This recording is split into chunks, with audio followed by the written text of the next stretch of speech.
নমস্কার, শুভ সন্ধ্যা। সংবাদ সমকালের ফেসবুক লাইভে আপনাদের সবাইকে স্বাগত জানাচ্ছি। আজ আমরা আলোচনা করব আপনার, আমার, প্রত্যেকের নিজেদের ব্যক্তিগত সমস্যা নিয়ে। যে সমস্যাকে বাদ দিয়ে অর্থনীতি হয় না, যে সমস্যাকে বাদ দিয়ে রাষ্ট্রনীতি হয় না। আমাদের আলোচনার বিষয় কমছে জিডিপি, সংকটে অর্থনীতি, কিভাবে সামলাবেন সংসার। আপনি ভাবতেই পারেন জিডিপি, যেটা গ্রস ডোমেস্টিক প্রোডাক্ট বলে আমরা চিনি, সেই জিডিপির সঙ্গে কি সম্পর্ক আমাদের অর্থনীতির, কি সম্পর্ক আপনার আমার সংসার সামলানোর আছে, সেই সম্পর্কটা কি, সেটা নিয়ে আজকে আমরা আলোচনা করতে এসেছি। আমার সঙ্গে রয়েছেন দুজন অতিথি। শ্রী পার্থ চন্দ্র, ব্যাংকার, তিনি একদা ইউকো ব্যাংকের ডিরেক্টর বোর্ডে ছিলেন, ডিরেক্টর হিসেবে ছিলেন। অর্থনীতি নিয়ে তার, ব্যাংকিং, অর্থনীতি ইত্যাদি নিয়ে তার একটা সম্যক জ্ঞান রয়েছে। আর অবশ্যই আমাদের আজকে আরেকজন নতুন অতিথি আছেন, শ্রী দীপক তিওয়ারি। দীপক বাবু কর্পোরেট জগতের লোক, কিন্তু মার্কেট ট্রেডিং সম্বন্ধে তার অভিজ্ঞতা বা জ্ঞান কোনো অংশে কম নয়। আমি প্রথমেই চলে যাব দীপক বাবুর কাছে, কারণ দীপক বাবু, আমরা একটা জিনিস আলোচনা করছিলাম আজকে আপনার সঙ্গে, আলোচনা করার আগেও আমরা কথা বলছিলাম যে এই যে এনএসও যখন জানালো যে জিডিপিটা এই 2020-2021 অর্থবর্ষে পড়তে শুরু করেছে, তারপরে একটা হইচই শুরু হয়ে গেল। আপনি যদি খেয়াল করে দেখেন যে 31শে মে যেদিন জিডিপির এই খবরটা আমরা পেলাম, সেদিন সব থেকে বেশি হইচই হলো শেয়ার মার্কেটে। নিফটি 50 পয়েন্ট পড়ে গেল। অদ্ভুতভাবে অটোমোবাইলের কোম্পানিগুলোর শেয়ার নামতে শুরু করলো। এই শেয়ার মার্কেটের সঙ্গে জিডিপির ঠিক কি সম্পর্ক, আপনি যদি একটু আমাদের ছোট করে বুঝিয়ে বলেন। দেখুন, এটা প্রশ্নটা আপনার খুবই মানে ভ্যালিড কোশ্চেন, কিন্তু ওর আনসারটা একটু অত সরল নয় অ্যাকচুয়ালি, যেটা আমি বলতে পারি। মানে এটা অ্যাকচুয়ালি কমপ্লেক্স ব্যাপার। কেন কি, শুরুতে আমি বলি কি, শেয়ার মার্কেট যে আছে এটা আপনার জিডিপি ধরুন পুরো যদি 100% ধরি, শেয়ার মার্কেট কিন্তু পুরো 100% জিডিপিটাকে রিফ্লেক্ট করে না।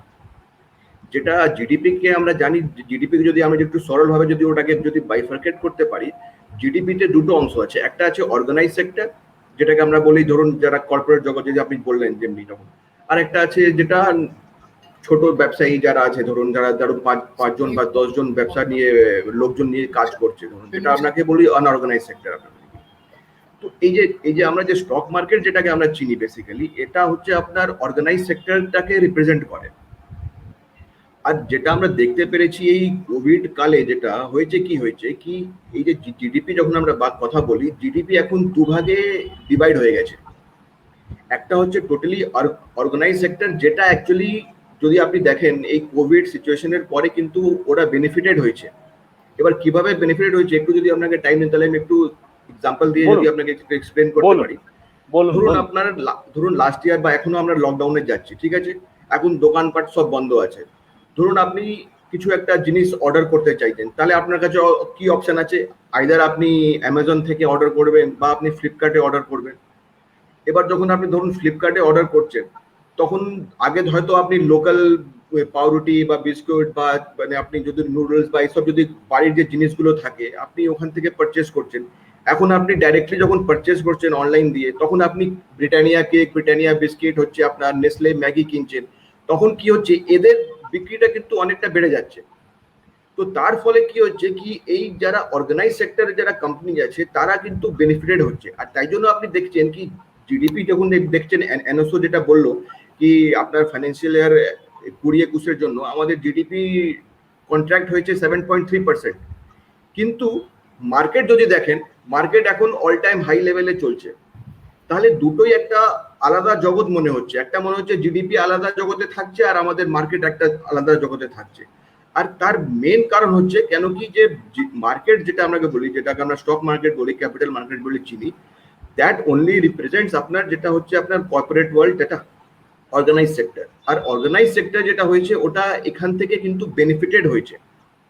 এই জন্য আপনি দেখছেন যে স্টক মার্কেট সেদিন হয়তো আপনি বললেন 31 মে যখন ডেটা এলো তখন হয়তো মার্কেট 50 পয়েন্ট 100 পয়েন্ট পড়লো, কিন্তু এটাকে আমরা মার্কেট ল্যাঙ্গুয়েজে বলি ভোলাটিলিটি, যেটা বেসিক্যালি ওঠানামা হয়। কিন্তু আলটিমেটলি যদি দেখেন ওখান থেকে আবার 3 দিনে মার্কেট কিন্তু আবার বেড়ে, তেমনি আজকে দেখবেন 100 পয়েন্ট থেকে বেশি মার্কেট বেড়েছে আবার। তো মার্কেট কন্টিনিউয়াস একটা আপ ট্রেন্ডে রয়েছে আপনার। কেন কি মার্কেট দেখছে কি ভাই যারা কর্পোরেট জগতে আছে তারা কিন্তু বেনিফিটেড হচ্ছে এই যে সিচুয়েশন করোনা কালে হয়েছে বেসিক্যালি। বুঝতে পেরেছি। তার মানে আপনার বক্তব্য হচ্ছে যে কিছুটা হলো মার্কেটের একবার সুবিধেও হচ্ছে, আবার কিছু কিছু ক্ষেত্রে অসুবিধাও হচ্ছে। বেশ ভালো কথা। আমরা অসুবিধা কম হচ্ছে, সুবিধাটাই বেশি হয়ে গেছে এখন। সুবিধাটাই বেশি হচ্ছে। হ্যাঁ, কিন্তু বেশ ভালো কথা। কিন্তু জিডিপির একটা বড় অংশ যেটা আছে অনঅর্গানাইজড, ওখানে কিন্তু পেনটা এখনো রয়েছে। একদম একদম, সে তো বটেই। ঠিক একই জায়গায় আপনি যেটা বললেন আরো আনঅর্গানাইজড, আমরা দেখেছি এই সময়টা পার্থদা আপনার কাছে আসবো। আমরা এই একটা লম্বা প্যান্ডেমিকের সময় পেরিয়ে চলেছি, এখনো পেরোইনি, আমরা তার মধ্যেই আছি। এই লম্বা প্যান্ডেমিকের সময়টাতে যেটা আমরা খুব একটা অদ্ভুত জিনিস দেখেছি, একের পর এক কর্মী সংকোচন হয়েছে, কর্মসংকোচন হয়েছে, কর্মদিবস নষ্ট হয়েছে প্রচুর পরিমাণে, আমরা প্রচুর ওয়ার্কিং ডে লস করেছি, যে কারণে প্রোডাক্টিভিটিও আমাদের অনেক জায়গায় কমতে শুরু করেছে। ঠিক এই জায়গায় দাঁড়িয়ে আমরা যেটা দেখলাম যে 2020-2021 অর্থবর্ষের জিডিপি এতটা ফল ডাউন করেছে, যেখানে আমরা বিলিয়ন ট্রিলিয়ন অর্থনীতির কথা অনেকবার শুনে এসেছি। আপনি ব্যাংকিং, হ্যাঁ 5 ট্রিলিয়ন অর্থনীতির কথা শুনে এসেছি। আপনি ব্যাংকিং জগতে রয়েছেন। ঠিক এই পরিস্থিতিতে আমাদের অর্থনীতির কোমরটা ঠিক কতটা ভাঙা, যদি আপনি একটু ব্যাখ্যা করেন। প্রথমে নীলাদ্রি, তোমাকে এবং দীপক বাবুকে আমি শুভেচ্ছা জানাই। হ্যাঁ, তো ভালো একটা সাবজেক্টে তোমরা আলোচনা আজকে রেখেছো। বিষয়টা হচ্ছে আমি একটু লিঙ্ক করে বলবো ওখানে, যে দীপক বাবু যেটা বললেন যে মার্কেটের ট্রেন্ড এবং মার্কেট ইকোনমি, মানে ওই শেয়ার মার্কেট ইকোনমি, আর তুমি যেটা কোর ফান্ডামেন্টাল প্রশ্ন তুললে যে ভারতবর্ষের এখন অর্থনীতির অবস্থাটা কি। দেখো, অর্থনীতির অবস্থাটা বুঝতে গেলে মৌলিকভাবে যেটা বুঝতে হয়, যে গ্রস ডোমেস্টিক প্রোডাক্ট যেটা ক্যালকুলেটেড হয় অর্থনীতির পরিভাষায়, সেটা গ্রস ভ্যালু অ্যাডেড, জিভিএ, তার সঙ্গে লিঙ্ক করে করা হয়। এবার ভ্যালু অ্যাডিশন একটা অর্থনীতিতে কিভাবে হয়, কি কি সেক্টর থেকে বলবে, যেমন উনি একটা বললেন অর্গানাইজ সেক্টর, আনঅর্গানাইজ সেক্টর। এখন বিষয়টা হচ্ছে যে আমাদের দেশের গত এই প্যান্ডেমিক একটা কারণ যদিও বা হয়, তুমি যদি খেয়াল করে দেখো 2019-20 সালে প্যান্ডেমিকের আগেও কিন্তু আমাদের অর্থনীতির অবস্থা কিন্তু খারাপ ছিল, তখনও কিন্তু জিডিপি খুব কম গ্রোথ হয়েছিল, মাইনাস হয়নি। 2020 সালের প্রথম কোয়ার্টারে জিডিপি কন্ট্রাকশন হলো -23.9, এবং যেটা তারপরে সেকেন্ড কোয়ার্টারে গিয়ে হলো -7.6, এবং 2021-এ এসে উনি যেটা বললেন -7.3 ফিসকালে এবছরে হয়েছে। এবার এটার সঙ্গে তোমাকে পাশাপাশি রেখে সাইমালটেনিয়াসলি দেখতে হবে যে অন্যান্য জিনিসগুলো কি আছে। যেমন একটা পয়েন্ট বললে যে চাকরি, এমপ্লয়মেন্ট, একটা দেশের এমপ্লয়মেন্ট পজিশন, চাকরির অবস্থা তাকে প্রমাণ করে যে তার অর্থনীতি কতটা শক্তিশালী। এবার ধরো সিএমআই বলে একটা সংস্থা আছে, তুমি জানো নীলাদ্রি, সিএমআই একটা রিসার্চ করে বলেছে যে জানুয়ারি 2020 থেকে এপ্রিল 2021 পর্যন্ত ভারতবর্ষে আনএমপ্লয়মেন্ট হয়েছে 10 কোটি, এবং শুধুমাত্র এপ্রিল 2021-এ শুধুমাত্র একটা মাসে 70 লক্ষ আনএমপ্লয়মেন্ট হয়েছে, জব লস হয়েছে। বোঝা গেল? তাহলে এমপ্লয়মেন্ট সেক্টর, এমপ্লয়মেন্ট কখন হয় না একটা দেশে? যখন ইন্ডাস্ট্রিগুলো কি অর্গানাইজড কি আনঅর্গানাইজড, সব ক্ষেত্রেই তার গ্রোথটা যখন, বৃদ্ধিটা যখন কমতে থাকে। এবার ধরো তুমি দেখো সেক্টর ওয়াইজ, ম্যানুফ্যাকচারিং সেক্টর, তুমি ম্যানুফ্যাকচারিং সেক্টরের হিসেবটা নাও, কন্ট্রাকশন হয়েছে। তুমি দেখো সার্ভিস সেক্টর, মানে যে ব্যাংক, ইন্স্যুরেন্স, এই যে সার্ভিস সেক্টর আছে, দেখো সার্ভিস সেক্টর মোটামুটি এক জায়গায় আছে, তুমি যদি সেক্টরাল যদি তুমি অ্যানালিসিস করো, তুমি যদি যাও এবার এই যে আমাদের যে গ্রোথটা হয়েছে, ধরো জানুয়ারি ফার্স্ট কোয়ার্টারে 1.6% গ্রোথ হয়েছিল আমাদের বছরে, তাই তো? এবার এগ্রিকালচার হয়েছে, এগ্রিকালচার কিন্তু আমাদের জিডিপিতে যে পজিটিভ গ্রোথটা গত 2 বছর ধরে হচ্ছিল, এগ্রিকালচার ছিল তার মেজর কন্ট্রিবিউশনটা হচ্ছিল এগ্রিকালচার থেকে। এবার তুমি দেখে নেবে যে এগ্রিকালচার এই যে কৃষি বিল এবং কৃষকদের আন্দোলনের জন্য তুমি দেখবে যে এবার এগ্রিকালচার সেক্টর কিন্তু আগামী যে এইবার FY মানে ফিসকাল ইয়ার 22, হ্যাঁ, তার যে কোয়ার্টারগুলোতে তুমি দেখতে পাবে যে তার রেখাপাতটা কিভাবে পড়বে, কারণ হারভেস্টিং হার্ম করবে, সাপ্লাই চেনটা নষ্ট হয়ে গেছে, ঠিকমতো প্রপারলি সাপ্লাইটা হয়নি। ফলে এগ্রিকালচার যদি নেমে যায়, ম্যানুফ্যাকচারিং সেক্টর হচ্ছে তোমার নিচের দিকে আছে, ওই দিকে যে মানি ডিমনিটাইজেশন যখন হয়েছিল তার থেকে কনস্ট্রাকশন সেক্টর, আনঅর্গানাইজ সেক্টর এখনো বেরোতে পারেনি, জিএসটির সমস্ত রুলসের যে কারিকুরি আছে তার জন্য বেরোতে পারেনি। ফুড ইনফ্লেশন, আরেকটা জিনিস দেখতে হবে তোমাকে, ফুড ইনফ্লেশন এখন তোমার 4.9%, এই 2021 মার্চ মাসে 31 মার্চ অনুযায়ী। তোমার কনজিউমার ইনফ্লেশন হচ্ছে 5.5%। দেন ইউ টেল মি, তাহলে ভারতবর্ষের অর্থনীতির চিত্রটা আমি তোমাকে একটা ছোট করে সামারি দিলাম। ব্যাংকিং সেক্টর 10 লক্ষ কোটি টাকা নন পারফর্মিং অ্যাসেট, এবং তার সঙ্গে তুমি যদি স্ট্রেসড অ্যাসেট যদি যোগ করো, মানে যেগুলো আগামী দিনে এনপিএ হয়ে যাবে, সেটার অ্যামাউন্টটা প্রায় 14 থেকে 15 লক্ষ কোটি টাকা। তাহলে 25 লক্ষ কোটি টাকা হচ্ছে ব্যাংকিং সেক্টরে, out of A total 3 lakh crore টাকার একটা ব্যবসার মধ্যে যদি স্ট্রেসড হয়ে যায়, তাহলে কি হবে? Where do you stand? তাহলে যেটা এবার দীপক বাবুর প্রশ্নে আসি, এই যে শেয়ার মার্কেট, তাহলে কোনো অঙ্কে, অর্থনীতির কোনো মৌলিক ফান্ডামেন্টাল অঙ্কে যদি দেশের অর্থনীতির যে ইয়ার্ডস্টিকগুলো আছে, যে প্যারামিটার্সগুলো আছে, সেই সেক্টরগুলো যদি নন পারফর্মিং হয়, যদি কন্ট্রাকশন হয়, তাহলে মার্কেটটা, শেয়ার মার্কেটটা কি করে বড় ওপর দিকে ওঠে? কি করে ওঠে? 28 জন বড় বড় ইন্ডাস্ট্রিয়ালিস্ট তারা আজকে চলে গেছে বাইরে। আইবিসি কোডে কতগুলো কোম্পানি আটকে আছে, ব্যাংকে তাদের কোনো টাকা দিচ্ছে না, লোন দিচ্ছে না, সমস্ত ডিসকাউন্টগুলো তারা লোন পাচ্ছে না। How the market is expanding? এটা হচ্ছে আর্টিফিশিয়াল বুম, এটা হচ্ছে ক্যাপিটালিস্ট ইকোনমির এটা একটা বড় জায়গা।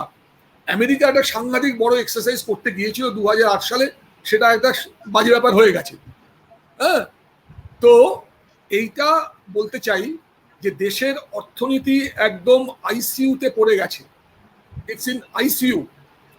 সে আইসিইউতে থাকা অর্থনীতি, যেমন ধরুন ওয়ার্ল্ড ব্যাংক এবং আমাদের দেশের অর্থনীতিবিদ, আমাকে দেখতে পাওয়া যাচ্ছে? একদম বলুন। Can you see me? আমি কিন্তু দেখতে পাচ্ছি না, আমি কেন বুঝতে পারছি না। আমি দেখতে ঠিক আছে।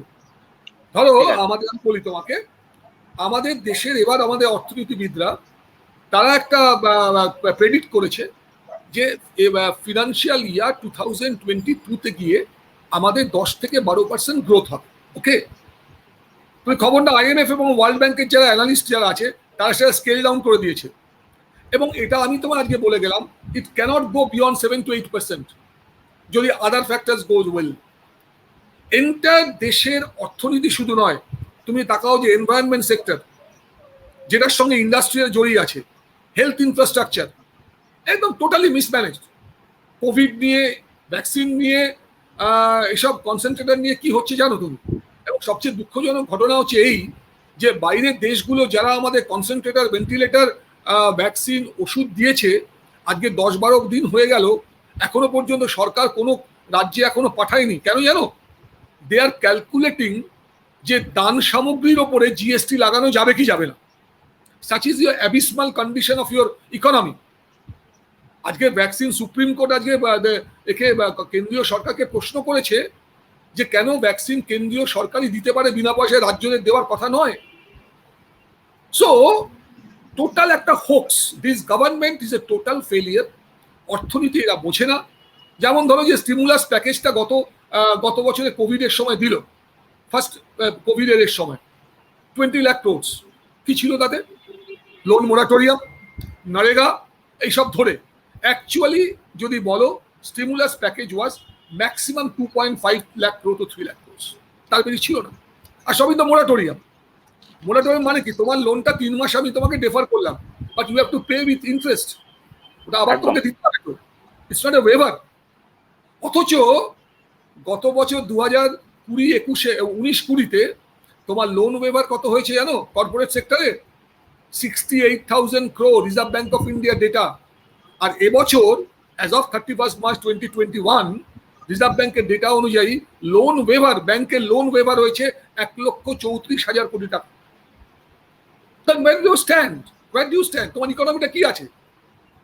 ইজ ইট, এই মার্কেটে যে তুমি দেখছো যেটা উনি ভোলাটাইলিটি বলছেন, ইট ইজ অলওয়েজ ভোলাটাইল, কিন্তু এটা একটা artificial broom. It doesn't reflect the original condition of the Indian economy. এখানে যেটা করা হয় জানবে, যে ফ্লুইড যে মানিগুলো হয় কিরকম জানো তো, যে বাইরে থেকে যে এই যে এনআইআই এর যে টাকাগুলো আসে, এফআইআই এর যে টাকাগুলো আসে, সেই টাকাগুলো হচ্ছে স্পিড মানি বলে। এগুলো আসতে লাগে 2 সেকেন্ড আর যেতে লাগে 0.5 সেকেন্ড। এই করে ল্যাটিন আমেরিকার দেশগুলো, পার্টিকুলারলি ব্রাজিল, অন্যান্য যে সাউথ ইস্ট এশিয়ার দেশগুলো একটা সময় ডুবেছিল। এই এফআইআই এর টাকা এগুলো যেগুলো আসে, সেই টাকাগুলো একটা বুম দেখানো হয়, but it comes within 30 minutes, goes within 3 minutes. এগুলো কোনো ফান্ডামেন্টাল কোনো ব্যাপার নেই। একটা দেশের share market should reflect positively যে সেই দেশের অর্থনীতি কোন জায়গায় আছে। বিদেশের এফআইআই টাকাগুলোকে অ্যাট্রাক্ট করবার জন্য, সেই টাকাগুলোকে যাতে আসতে পারে, এফআইআই এবং এফডিআই যাতে আসতে পারে, ফরেন ইনভেস্টমেন্ট যাতে আসতে পারে, তার জন্য আর্টিফিশিয়াল বুম করে শেয়ার মার্কেটকে তুলে রাখা হয়, so that the foreign investors are allowed to invest money in India, otherwise nothing. It's a totally boom. ভারতবর্ষের অর্থনীতি it's in ICU. You ask from any part, তুমি বলতে পারো তো, ভাবতে পারছো 78% মানুষ যাদের ভারতবর্ষের, যাদের income $2, less than $2 per day. একদম। আজকে 2021 সালে এই যে সংখ্যাটায়, তাতে অ্যাডিশন কত হয়েছে জানো? এনএসওর data, national statistical organisation data, 7.5 crore মানুষ। এই যে $2 পার ডে, তার নিচে নেমে গেছে, আরো অ্যাডিশন হয়েছে 7.5 crore। অন দি কন্ট্রারি, 3টে ফ্যামিলি, 3টে কর্পোরেট, আম্বানি, আদানি, অনিল আগরওয়াল, এই 3টে কোম্পানির ওয়েলথ বেড়েছে 34%। Just imagine the disparity. তো এই যে 1% বা অক্সফ্যামের রিসার্চ রিপোর্ট বলছে 1% অফ ইন্ডিয়াজ রিচ পিপল, তারা হোল্ড করছে the wealth of 95 crores of Indian people. Where is the economy? যে ইকোনমিতে প্রপার ডিস্ট্রিবিউশন অফ ওয়েলথ হয় না, সেই ইকোনমিটা মানেটা কি? It's always in the hands of some few corporates, and they are totally controlling, speculating the market. So the market of India doesn't reflect the Indian economic situation as of today. That's a hoax. একদম। পার্থদা, আপনার এই কথা থেকে আমি একটা অন্য জায়গায় যেতে চাইছিলাম, যেটা আপনি এনএসওর যে ডেটাটার কথা বললেন, যে একদম পার ক্যাপিটা ইনকাম আমাদের এশিয়ার মধ্যে এই মুহূর্তে বোধহয় বাংলাদেশও ভারতবর্ষের থেকে পার ক্যাপিটা ইনকাম এগিয়ে রয়েছে। শ্রীলঙ্কা এগিয়ে রয়েছে, বাংলাদেশও এগিয়ে রয়েছে। বাংলাদেশ একটা মানে উন্নতকামী দেশ, উন্নত দেশ নয়, সেই অর্থে ভারত থেকে অনেকটাই পিছিয়ে থাকা দেশ। তা সত্ত্বেও বাংলাদেশের অর্থনীতি অনেকটা এগিয়ে আছে বলে মনে করা হচ্ছে। সেই প্রশ্নে আমি একটু দীপক বাবুর কাছে যাব। দীপক বাবু, আপনি আমাকে একটা জিনিস বলুন, এই যে পার্থদা যেটা বলছেন যে অর্থনীতির, আমাদের ইকোনমিক্সটা অনেকটাই খারাপ জায়গায় রয়েছেন, বা আমরা যেগুলো ডেটাগুলো পাচ্ছি তাতেও আমরা বুঝতে পারছি একটা খুব খারাপ সময়ের মধ্যে আমরা যাচ্ছি। ঠিক সেই জায়গায় দাঁড়িয়ে যেটা এই এখন যে শেয়ার মার্কেটের যে মাসেল গুলো আমরা দেখতে পাচ্ছি, যেটা মনে হচ্ছে যে ওই জিমে গিয়ে বানানো নয়, ওই 6 প্যাকটা হয়তো কোনো একটা আর্টিফিশিয়াল কিছু খেয়ে বানানো। তো আপনি তো মার্কেটের ইনসাইডার লোক, আপনার কি মনে হয় যে কোনো কারণে এইভাবে মাসেল বাড়াতে গিয়ে মার্কেট খুব অসুস্থ হয়ে পড়তে পারে?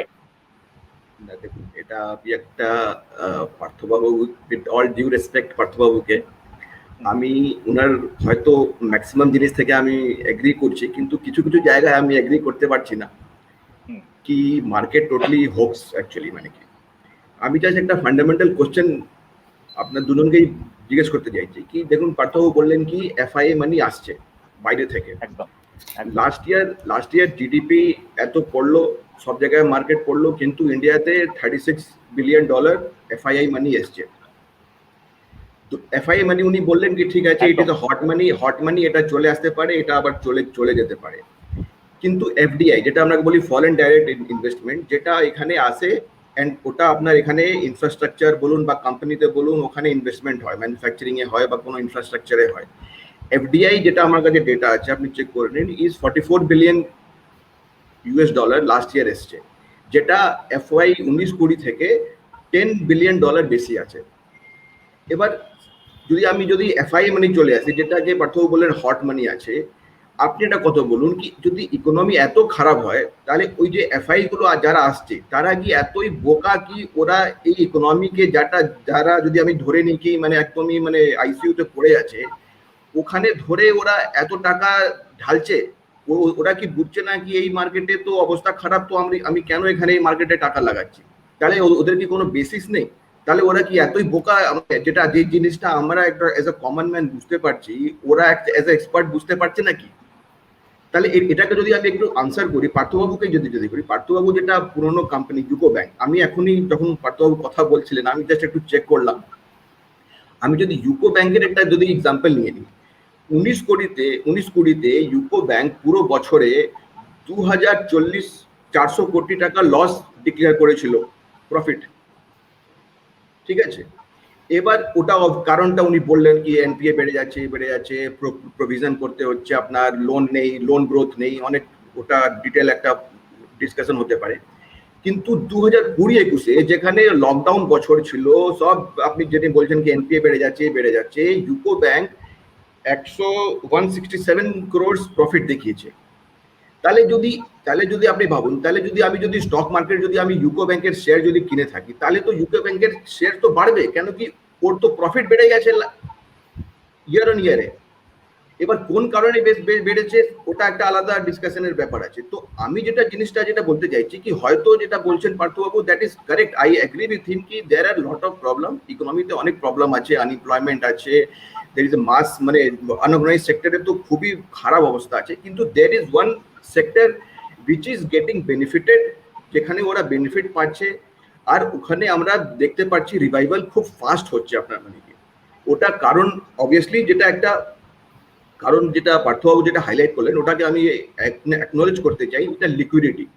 লাস্ট ইয়ার যেটা হয়তো ইন্ডিয়াতে যেটা $20 বিলিয়ন যেটা অ্যানাউন্স হয়েছিল, যেটা স্টিমুলাস, ওটা হয়তো টোটালি একটা যেটা উনি বললেন কি it was mostly of a guarantee, not direct transfer of the মানি।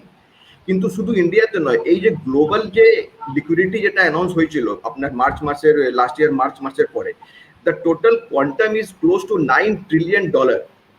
এবার যে $9 ট্রিলিয়ন যেটা আছে আপনার মানে কি, তার মধ্যে almost 50% was in the form of direct transfer to the citizen, আপনাদের মানুষের ডাইরেক্ট ট্রান্সফার ওখানে হয়েছিল। ইন্ডিয়াতে হয়তো অতটা হয়নি, কিন্তু বাইরে যদি আমি দেখি তাহলে মোটামুটি 9 ট্রিলিয়ন ফিসকাল ওরা স্টিমুলাস দিয়েছিল, তার মধ্যে almost 50% was in the form of direct transfer to the people basically.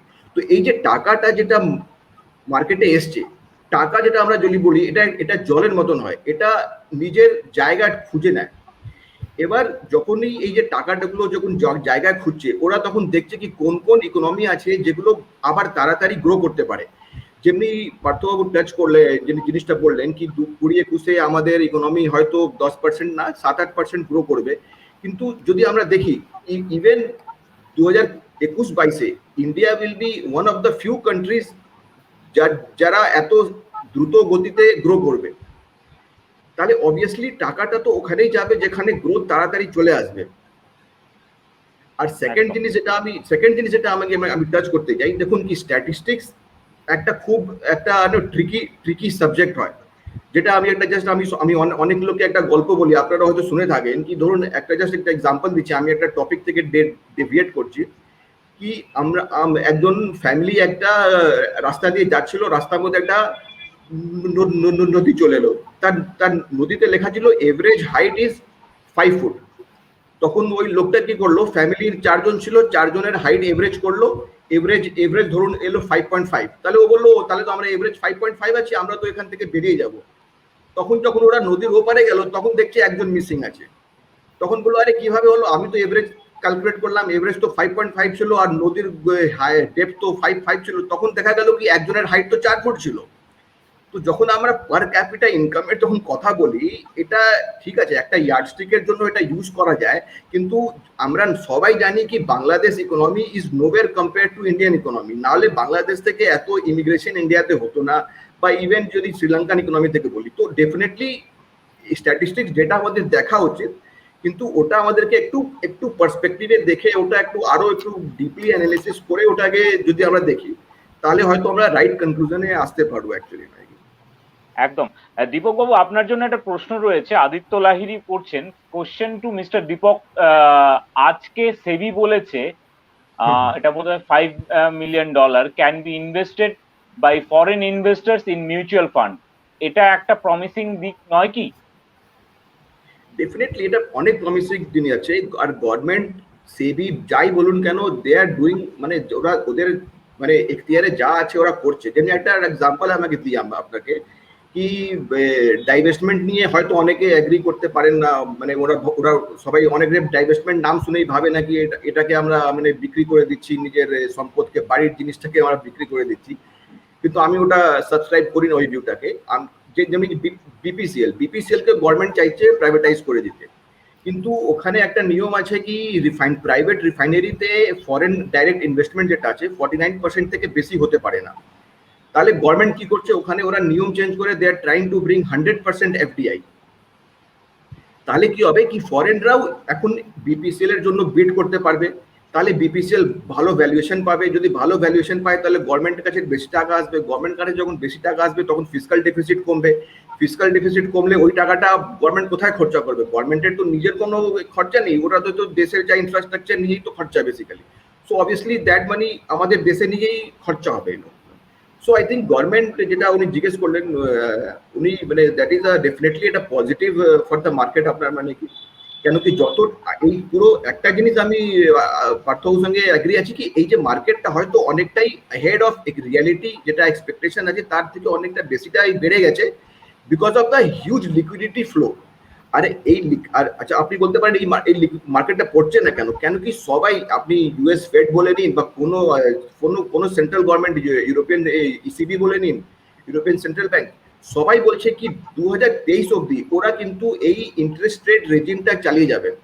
আর আপনি জানেন ইউএসএ এখন মানে মোটামুটি অলমোস্ট 0% ইন্টারেস্ট রেট, সেরকমই ইউরোপে ম্যাক্সিমাম জায়গায় আপনার 0% ইন্টারেস্ট রেট আছে। তাহলে কি এখন যখন ওরা দেখছে, বাইরে যখন যারা ইনভেস্টার আছে ওরা দেখছে কি এখানে তো টাকা রেখে আমার লাভ নেই, ইন্ডিয়াতে যদি আমি টাকা যদি রাখি তাহলে এখানে যদি গভর্নমেন্ট সিকিউরিটিজ আছে ওখানে এখনো আমি 6% ইন্টারেস্ট রেট পাচ্ছি, প্লাস আমার কারেন্সি আমার 2% 3% করে আমাদের কারেন্সি সব বছরে ডেপ্রিসিয়েট করে। তার মানে আমার আমি যদি ইল্ড অ্যানুয়ালাইজড ইল্ড দেখি তাহলে আমার 6+3 মানে 9% কাছাকাছি আমার একটা রিটার্ন চলে আসছে। তাই জন্য ওই টাকাগুলো এখানে আসছে। ওরাও খুব স্মার্টলি ক্যালকুলেট করছে কি কিভাবে আমরা রিটার্ন জেনারেট করব। তো শুধু ওই টাকাটা আমাদের ইকুইটি মার্কেটে আসছে ওই বলে না, আমাদের যেমনি আমরা জানি কি আমরা যখন নর্মাল ইকোনমিক্সে পড়ে থাকি তখন ইনফ্লেশন বাড়ে তখন আমাদের ইন্টারেস্ট রেটটাও বেড়ে যায়। কিন্তু যদি আপনি দেখেন ইনফ্লেশন বাড়ছে কিন্তু ইন্টারেস্ট রেট কমে যাচ্ছে, তাহলে এটা কিভাবে হচ্ছে? That means government work. আপনি জানেন RBI last year 3 trillion rupees government securities buyback করেছে। এই কোয়ার্টারে ফার্স্ট কোয়ার্টার অফ 21-22 ওদের টার্গেট আছে 1 ট্রিলিয়ন ইউএস রুপিস ওরা গভর্নমেন্ট সিকিউরিটিজ বাইব্যাক করবে। তার মানে কি they are doing all their level best to keep the interest rate under control so that the economic recovery যখনই আসবে তখন ওটা হ্যাম্পার হবে না। একেবারে ঠিক বলেছেন দীপক বাবু, কিন্তু এই জায়গা থেকে আমি পার্থদার কাছে যেতে চাইবো। পার্থদা, আমাদের আরবিআই কিন্তু রিসেন্টলি রেপো রেট নিয়ে খুব একটা চেঞ্জ করেননি। আর এর মধ্যেই আপনার এই প্রশ্নটা উত্তরটা যাব, তার সঙ্গে আপনাকে আরেকজন আমাদের একটা প্রশ্ন করেছেন, খুব মজার প্রশ্ন করেছেন আদিত্য লাহিড়ী, যে পার্থবাবুর কাছে একটা প্রশ্ন, ব্যাংকরা আমাদের মতো প্রফেশনালদের কাছে লোন নিতে গেলে 100 রকম ডকুমেন্টস চায়, ক্রেডিট স্কোর দেখে, but how come guys like Vijay Mallya and Choksi get so much of money without verification? সেখানে এত শিথিলতা কেন? একেবারেই সঙ্গত প্রশ্ন, পার্থদা। আদিত্যবাবু, এই কথাটাই আমি বলতে চাইছিলাম আমার প্রথমবারের ফার্স্ট ফেজের বলার মধ্য দিয়ে, যে এই যে একটা ব্যাপার ভারতবর্ষে চলছে, disparity in treatment, in economic treatment এবং অ্যাজ এ হোল মানুষের প্রতি সামগ্রিকভাবে। এখন ধরুন এই যে ব্যাংকে আপনি যে কথা প্রশ্ন করলেন, ঠিকই বলেছেন। আজকে একটা ঘটনা ঘটেছে আদিত্যবাবু, জানেন কি? আমাকে সকালবেলায় 24 ঘন্টা ফোন করেছিল, করে বললো, পার্থদা এরকম জানেন একটা ঘটনা ঘটেছে। কি হয়েছে? বললো বরানগরে ইন্দাসিন ব্যাংকে, একটি বরানগর ব্রাঞ্চে, ওখানে একটি কাস্টমার, সে একটি বাইকের লোন নিয়েছিল। সেই ছেলেটি সে লোনটা শোধ করতে পারছে না, সে চিঠি দিয়েছে ব্যাংকে যে দেখুন আমার করোনার মধ্যে আমার চাকরিটা নেই, আমি তাই শোধ করতে পারছি না, আমাকেও টাইম দেওয়া হোক, একটু পিছিয়ে দেওয়া হোক ইনস্টলমেন্ট ইত্যাদি ইত্যাদি। তাকে আজকের ব্যাংকে ডেকে পাঠিয়ে সমস্ত স্টাফ মিলে তাকে মারধর করা হয়েছে। হি ওয়াজ ফিজিক্যালি বিটেন, এবং আমাকে তার মতামত এবং আমার বাইট নিয়েছে তারা। আমি বলেছি যে এই কথাটাই, যে কথাটা আদিত্যবাবু আপনি বললেন, যে কথাটা, আমি সেই কথাটাই আজকে 24 ঘন্টা চ্যানেলে বাইট দেওয়ার সময় বলেছি, যে আজকের 28 জন বড় বড় শিল্পপতি ভারতবর্ষের হাজার হাজার কোটি টাকা ব্যাংকিং ইন্ডাস্ট্রি থেকে নিয়ে তারা বাইরে চলে গেছে। একজন মেহুল চোকসিকে ওটাতে স্যাক্রিফিশিয়াল ভোট একটা দেখাতে হবে, তো ভোটের পর ভোট আসছে, জিততে হবে, তো তো একটা মেহুল চোকসিকে ধরে নিয়ে অন্যরা যে জিজ্ঞেস করে ললিত মোদী কোথায় গেল, নীরব মোদী কোথায় গেল, বিজয় মালিয়া কোথায় গেল, যতীন মেহতা কোথায় গেল, প্রশ্ন নেই, উত্তর নেই। যাই হোক, পালিয়ে গেছে। ভারতবর্ষে যারা আছে, আমি আপনার একটা ঘটনা বলি, এই যে দেশের টাকা, ইকোনমিক কন্ডিশন, আদিত্যবাবু, এই যে যারা আজকে ধরুন যে লোন এনপিএ হচ্ছে, একটা এক্সাম্পল, ভূষণ স্টিল, প্রাইভেট সেক্টরে সবচেয়ে বড় স্টিল ইন্ডাস্ট্রি ভূষণ স্টিল, সবাই নাম জানে। এই ভূষণ স্টিলটা এনসিএলটিতে গেল, এবং এনসিএলটিতে সেটেলমেন্ট হলো, আরবিট্রেশন হলো। কত সেটেলমেন্ট হলো জানেন? লোন ছিল, এনপিএ ছিল 55,000 কোটি টাকা, সেটেলমেন্ট হলো 25,000 কোটি টাকায়, 30,000 কোটি টাকা স্যাক্রিফাইস হলো। এই টাকাটা কার টাকা গেল? প্রথম প্রশ্ন। দ্বিতীয়ত, কিনলো এটা টাটারা। বহু ক্ষেত্রে এই এনসিএলটির মাধ্যমে যে ঘটনাটা আমাদের চোখের সামনে আসছে তা আরো দুঃখজনক। সেটা হচ্ছে বহু কোম্পানি ইচ্ছাকৃতভাবে ঋণ খেলাপি হয়ে যাচ্ছে, ঋণটা শোধ করছে না, না করে এনসিএলটিতে চলে যাচ্ছে। 2 বছর, 3 বছর, 4 বছর চললো, শুনানি চললো, আরবিট্রেশন চললো, তারপরে তারই ভাই, ভাতিজা, মামা, মামি সব নামে ওই কোম্পানিটাই, যেটা ধরুন ছিল হয়তো 100 কোটি টাকা হয়তো এনপিএ ছিল, ওটা সেটেলমেন্টে 20 কোটি টাকায়, 25 কোটি টাকায় বা 30 কোটি টাকা কিনে নিল, সেই লোকগুলোই কিনে নিল। সো দ্য সেম কোম্পানি যা যা জিনিসগুলো ছিল সেটাই তার হাতে চলে এলো। This is going on. এবং এর মধ্যে একটা বড় ফ্যাক্টর হচ্ছে এআরসি, অ্যাসেট রিকনস্ট্রাকশন কোম্পানিগুলো। এই asset reconstruction company, they are playing foul. আমি জানি, আমি নিজে বোর্ডে ছিলাম, 4 বছর ছিলাম, আমি জানি বোর্ডে কিভাবে এআরসি কোম্পানিগুলো কিভাবে কর্ম করে। এবং যারা কনসালটেন্ট, এই স্টার্লিং যখন আমার ব্যাংক থেকে লোন নেয়, যখন অবশ্যই একটা কনসোর্টিয়াম অ্যাডভান্স ছিল, আমি এই যে লোকটা পালিয়ে আছে, নামটা কি, ওই চেতন সন্দেশারা, নীতিন সন্দেশারা, আমরা কয়েকজন মিলে, ডিরেক্টর মিলে ওকে 2 বার করে ডেকে পাঠিয়েছিলাম। আমি জানি এগুলো, আই নো দিস থিংস। ভূষণের 3rd ইনস্টলমেন্ট আমি আমার ব্যাংকের বোর্ডে আমি আটকে দিয়েছিলাম। It went on for long time. সবাই দিয়ে দিচ্ছে, 21টা ব্যাংক ছিল, consortium led by State Bank of India. যাই হোক, আমি ওই ভেতরের কথা বেশি বলছি না। বিষয়টা আদিত্যবাবু যেটা হচ্ছে, যে আমাদের দেশে, কেন আমি বললাম যে 3টে কোম্পানি, আম্বানি, আদানি, আগারওয়ালের ওয়েলথ বেড়েছে 34%, যেখানে ভারতবর্ষে $2 পার ডে যে মানুষগুলো ছিল 78% মানুষ, সেই 78% মানুষের সঙ্গে অ্যাডিশন হয়েছে ফার্দার 7,09,00,000 লোকের। এই তো ডিসপ্যারিটি। তো একটা ইকোনমিতে যদি ডিসপ্যারিটি এই মাত্রায় থাকে, সেই ইকোনমি কখনো সাউন্ড ইকোনমি হতে পারে না, from all fundamental reasons. Number 1। Number 2, Deepak babu যে কথাটা বলছিলেন, যে হ্যাঁ ইউকো ব্যাংক প্রফিট দেখিয়েছে। প্রফিট ইউকো ব্যাংক কেন, অনেক ব্যাংকই দেখিয়েছে। ফর এক্সাম্পল, যেমন ইউকো ব্যাংক কথা বলেছি আমি, take the example of UCO bank. UCO bank দেখিয়েছে, এবং তার জন্য শেয়ার বাজারে তার শেয়ার প্রাইসটা বেড়েছে। এটাও খুব নর্মাল জিনিস, এর মধ্যে কোনো হ্যাঙ্কি প্যাঙ্কি নেই। হ্যাঁ, যদি করে পারবি এটা কোনো ব্যাপার না। কিন্তু কেন লোনটা হঠাৎ কি সাংঘাতিক এই প্যান্ডেমিক সিচুয়েশন ফাংশনিং বেড়ে গেল? এর কারণটা কি আছে? যে কারণটা মার্কেট কখনো অ্যানালিসিস করে না। এই বলছিলাম যে মার্কেট ওপরে যায়। এই যে টাকাগুলো তোমার দেওয়া হয়েছে, দেয়ার ইজ নো ডিসবার্সমেন্ট, আর লোনের যে রিকাভারি, সেই রিকাভারি গুলো টেকনিক্যাল রাইট অফ করে দেখানো হয়েছে, অর্থাৎ এনপিএ বুকস থেকে সেই টাকাটা বার করে দেওয়া হয়েছে, আপনার প্রফিটে চলে এসছে টেকনিক্যাল রাইট অফ। এই টেকনিক্যাল রাইট অফ করে আপনার রইল, আপনার টেকনিক্যাল রাইট অফ মানে হচ্ছে আপনি তো ভালো জানেন এটা রইল, এনপিএটা রইল, কিন্তু খাতায় রিফ্লেক্টেড হলো না। সব হচ্ছে এগুলো হচ্ছে hiding the skeletons in the cupboard. Actually কিন্তু কোনো ব্যবসা কারুর বাড়েনি, কোনো ব্যাংকেরই বাড়েনি, কারণ এত ব্যাড অ্যাডভান্সের জন্য, এত এনপিএর জন্য প্রভিশনিং করতে হচ্ছে। এবং এখন যে রিজার্ভ ব্যাংক অফ ইন্ডিয়া যে নিয়ম করে দিচ্ছে স্ট্রেসড অ্যাসেটের ওপরে আপনাকে করতে হবে, শুধুমাত্র এনপিএ হলে নয়, 90 ডেজের ম্যাটারের বাইরেও করতে হবে, যার ফলে এখন আর সত্যিকারের জিনিসগুলো হয়নি, দেখানো যায়নি। এইভাবে হুডউইং করে সমস্ত ব্যাংকের ব্যালেন্স শিটগুলো তৈরি করা হয়। আর গভর্নমেন্ট এটাকে, আপনি যদি জিজ্ঞেস করেন যে গভর্নমেন্ট কেন এটাকে সাপোর্ট, ওখানে গভর্নমেন্ট ডাইরেক্টরও আছে সব বোর্ড করতে, হ্যাঁ yes, government Gates the dividend, government Gates the tax, more the profit, more the government will get the tax and the dividend. Government এর ইন্টারেস্ট। তো আজকে বলুন তো আপনি, এই যে আজকের এই যে এনপিএ এই যে বিরাট বড় বোঝা, রিজার্ভ ব্যাংক অফ ইন্ডিয়া জানতো না, একের পর এক রিস্ট্রাকচারিং ফর্মুলাগুলো করে গেছে, SD1, SD4, SD5, হ্যাঁ সব তো জানেন তো, CDR, SDR, so many schemes. Reserve bank একের পর এক স্কিম করেছে। যে কোম্পানিটা চলছে না তাকে আবার ক্যাপিটাল দেওয়া হয়েছে, একটা সিঙ্কিং শিপের ওপরে আপনি আবার ওজন চাপিয়ে দিলেন যে নতুন করে। এই যে স্ট্রাকচারিং করা হয় তাতে কি হয়েছে, লোনটা পিএ হয়েছে, লোনটাকে পিএ দেখানো গেছে। পিএ হলে আপনার প্রফিটে আপনি বুক করতে পারবেন, আপনি এনপিএ তো হলো না, আপনি প্রোভাইড করতে হলো না। এই চালাকিগুলো করা হয় ব্যাংকের ব্যালেন্স শিটে, সেটা অডিটাররা, চার্টার্ড অ্যাকাউন্টেন্টরা খুব ভালো জানেন। আর 2 নম্বর হচ্ছে এই যে বলছেন না এফডিআই আর এফআইআই, হ্যাঁ এফডিআই আসছে, কিন্তু এফডিআইও যে হারে আসছিল সেটা কিন্তু আসছে না, বিকজ ওয়ার্ল্ড ব্যাংক এবং আইএমএফ কিন্তু ক্রমাগতভাবে আমাদের দেশের অর্থনীতিকে একটা ভালো জায়গায় দেখাচ্ছে না। আপনি ইন্টারন্যাশনাল অ্যানালিসিসটা দেখুন, তাতে বারবার কিন্তু র্যাঙ্কিংটা আমাদের কমে আসছে।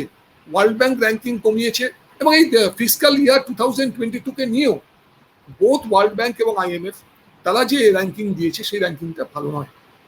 3 নম্বর একটা ফান্ডামেন্টাল জিনিস আছে, দীপক বাবু আমার সঙ্গে এগ্রি করবেন না, প্রত্যেকটা দেশের অর্থনীতি সেই দেশের ডেমোগ্রাফি, সেই দেশের মানুষের যে কম্পোজিশন, সেই দেশের আয়তন, তার উপর ডিপেন্ড করে। ভারতবর্ষ 135 কোটি দেশের মানুষ, যে দেশে এখনো পর্যন্ত 90% ওয়ার্কফোর্স তারা আনঅর্গানাইজ সেক্টরে কাজ করে, 10% মানুষ অর্গানাইজ সেক্টরে কাজ করে। এটা কিন্তু ইউরোপের দেশে বা আমেরিকাতে কিন্তু এই চিত্রটা নয়, সেখানে কিন্তু এইরকম এত সংখ্যক মানুষ কিন্তু দেওয়া হয় না। আপনার দেশে সাবসিডি দেওয়া হয় না, সাবসিডি তুলে নিচ্ছে গভর্নমেন্ট। আর আমেরিকাতে সাবসিডি শুধু দেওয়া হয় না, গরু ওয়াইজ, মানে ধরুন আমি ক্যাটল ফার্মিং করি, গরু আমার ধরুন 100টা গরু আছে, গরু ওয়াইজ 100টা গরুর জন্য 100টা সাবসিডি আছে গরু অনুযায়ী, কোথাও ভেড়া অনুযায়ী। So this is the amount of subsidy. তার মানে বুঝুন যে আপনার ইকোনমিক স্ট্রেংথটা কতটা বেশি। তো এই যে ব্যাপারটা, এটা এফডিআই আসছে বটে, তারা আসছে, আপনি ঠিকই বলেছেন, you gave the answer of your own question. সেটা হচ্ছে এই যে এফডিআই আসছে, ইন্টারেস্ট রেটটা সারা পৃথিবীতে কমে গেছে, জিরোতে চলে এসছে। তো টাকাটা খাটাবে কোথায়? ভারতবর্ষে এখনো পাওয়া যাচ্ছে। আর আমাদের দেশে এই যে রেপো রেটটা চেঞ্জ করেনি, সেটা এই জন্যই যে বাজারে আমার প্রবলেমটা কি হচ্ছে, সব পৃথিবী, আপনি ইউরোপ আর আমেরিকাটা স্টাডি করুন, এই যে প্যান্ডেমিকের সময় তারা কি করেছে, তারা ডিমান্ডকে বাড়িয়েছে বাজারে, আর সাপ্লাইয়ের মধ্যে যে বটল নেকগুলো আছে সেই বটল নেকগুলোকে ইজ আপ করেছে। And what you have done, what India has done, আমাদের great finance minister Nirmala Devi কি করলেন, তিনি ডিমান্ডটা দেখলেন না, তিনি সাপ্লাই সাইডটা ইজ আপ করলেন বাই গিভিং ক্রেডিট ইনফ্লো, লোনের ওপর লোন, এ করে দিয়ে, তার ফলে যে বাজারে একটা ডিমান্ড তৈরি হলো না, তো মালটা বিক্রি হবে কোথায়? ফলে ভি শেপটা উল্টো হয়ে গেছে। এই জন্য অমর্ত্য সেন থেকে শুরু করে অভিজিৎ বিনায়ক ব্যানার্জি, প্রণব বর্ধন, পৃথিবীর সমস্ত ইন্ডিয়ান যারা ইকোনমিস্ট, যারা পৃথিবী বিখ্যাত, অনুপ সিনহা, প্রত্যেকে একটা জিনিস নরেন্দ্র মোদী গভর্নমেন্টকে বলেছিল যে মানুষের হাতে ক্যাশ দাও, টাকা দাও, যেটা উনিও বলছিলেন, দীপকবাবু বলছিলেন, ক্যাশ, টাকা দিতে হবে, টাকা দিলে বাজারে ডিমান্ড তৈরি হবে, জিনিস বিক্রি হবে, একটা সাইকেল তৈরি হবে, ইকোনমিক অ্যাক্টিভিটি তৈরি হবে। আজকে 10 কোটি থেকে 12 কোটি মানুষ জব লস করেছে, চাকরি নেই, হাউস হোল্ড ইনকাম কমে গেছে। আপনি দেখুন, হাউস হোল্ড ইনকাম কমে গেছে, ট্যাক্স কালেকশন কমে যাচ্ছে, কমবে না কেন? আর আপনি সেখানে কর্পোরেট সেক্টরকে আপনি 40% ছিল তাই কর্পোরেট ট্যাক্স, আপনি কমিয়ে দিলেন 20%। কর্পোরেট সেক্টরকে বুস্ট আপ করার নামে আপনি তাকে ট্যাক্সটা কমিয়ে দিলেন 20%-এ। আর একজন, আপনি নীলাদ্রিবাবু চাকরি করেন, আমি ধরুন চাকরি করি, আমাকে কত দিতে হচ্ছে? 30 প্লাস 4% সারচার্জ নিয়ে 34%। ফলে আমার চেয়ে মুকেশ আম্বানি কম টাকা ট্যাক্স দেবে ভারতবর্ষে, আমি দেবো 34%, 30% প্লাস 4% সারচার্জ, আর ও দেবে 20%। সো এই যে প্রাইভেট, এটাকেই বলে crony capitalism. This is called crony capitalism, it is not capitalism as a whole. এটা একটা ক্রাচে ভরা ক্রোনি ক্যাপিটালিজম। দেশের সমস্ত যেগুলো পিলার্স অফ ইকোনমি তাকে বিক্রি করে দেওয়া, প্রফিট মেকিং। আমি মনে করতাম যে লস মেকিং, ঠিক, আপনি প্রফিট মেকিং কনসার্নগুলোকে আপনি বিক্রি করে দিচ্ছেন কেন? এটা কোনো যুক্তি না যে ওই টাকাটা তারা বিপিসিএল এলে ওই টাকা আসবে, ওরা লোকেরা কিনবে বলে, profit also will be book by them. আপনার হাতে প্রফিট রইল না। ফরেন ডাইরেক্ট ইনভেস্টমেন্ট যদি 100% হয়, তার বোর্ডটা, তার মালিকানা তো চেঞ্জ হয়ে যাবে। So you don't have any money. তা আপনার দেশের সম্পদটা তৈরি হবে কোত্থেকে? দেন অনলি আপনি ইন্টারন্যাশনাল, এই যে তারা যে টাকাটা খাটাবে তার উপর নির্ভর করবেন আপনি। ঠিক এটাকেই বলে স্যাটেলাইট ইকোনমি, যেটা এক সময় ব্রাজিল হয়ে গেছিল বা আফ্রিকান দেশগুলো, এগুলো স্যাটেলাইট ইকোনমি। অন্যের যে টাকা খাটাচ্ছে, সেই টাকা খাটানোর যে ইন্টারেস্ট থেকে আপনি খেয়ে পড়ে বেঁচে আছেন। You don't have any national wealth. আমি ব্যাংক বিক্রি করে দিচ্ছি, ব্যাংক বিক্রি করে দিচ্ছেন। এমনকি আজকের এগ্রিকালচারে, আজকের আদানিকে সুবিধা, আম্বানিকে সুবিধা দেওয়ার জন্য তারা 2019 সালে তৈরি করে যে সমস্ত বড় বড় যে শস্যগুলোকে রাখবার জন্য ভান্ডার, ভারতবর্ষের 12 থেকে 14টা জায়গায়, মিরাট ফিরাট অনেক গ্রামে তারা তৈরি করেছে। And that's why this farm bill which came in 2020, তাদেরকে দেওয়ার জন্য আজকে হোর্ডিং হবে, কি বলে, অ্যালাউইং হোর্ডিং। তাহলে যেখানে এই যে ডেভেলপমেন্টাল ইকোনমি বলে একটা কথা আছে, যার উপরে অমর্ত্য সেন, জাঁদ রেজের বহু কাজ আছে, বই আছে, এরা নোবেল পেয়েছিলেন। এই ডেভেলপমেন্ট ইকোনমি, গোটা একটা দেশের ইকোনমির যদি ফান্ডামেন্টাল গ্রোথ করতে হয়, ওই বেলুন গ্রোথ নয়, ফান্ডামেন্টাল গ্রোথ করতে গেলে আপনার ইনফ্রাস্ট্রাকচারে গ্রোথ করতে হবে, রাস্তা, স্বাস্থ্য, শিক্ষা, চাকরি, মানুষের হাতে টাকা, purchasing capacity. Then the economy will rotate, market strengthen হবে। আদারওয়াইজ মার্কেটটা একটা বুম হয়ে থাকবে ওই বম্বের বাজারে আর কলকাতার শেয়ার বাজারে, which doesn't reflect the true picture of the Indian economy. একদম, আপনি যেটা বলছিলেন একদম সত্যি কথা বলেছেন, যে মানে একটা মানে সচল অর্থনীতির সব থেকে বড় উদাহরণ হচ্ছে অর্থনীতির সঙ্গে থাকতে হবে পরিকাঠামো সরকারের উন্নয়নকামী সরকারের উন্নয়নের ভূমিকা। আমি আপনার জায়গা থেকে আরেকটু অন্য জায়গায় আসতে চাইছি।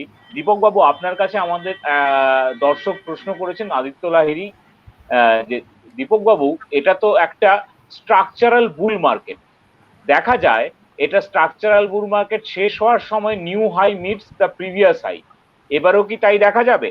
মানে ওই আশঙ্কাটাই, যেটা আমাদের পার্থদা করলেন, যে একটা বানানো জিনিস, সেই আশঙ্কাটাই করছেন। আপনার কি মনে হয়?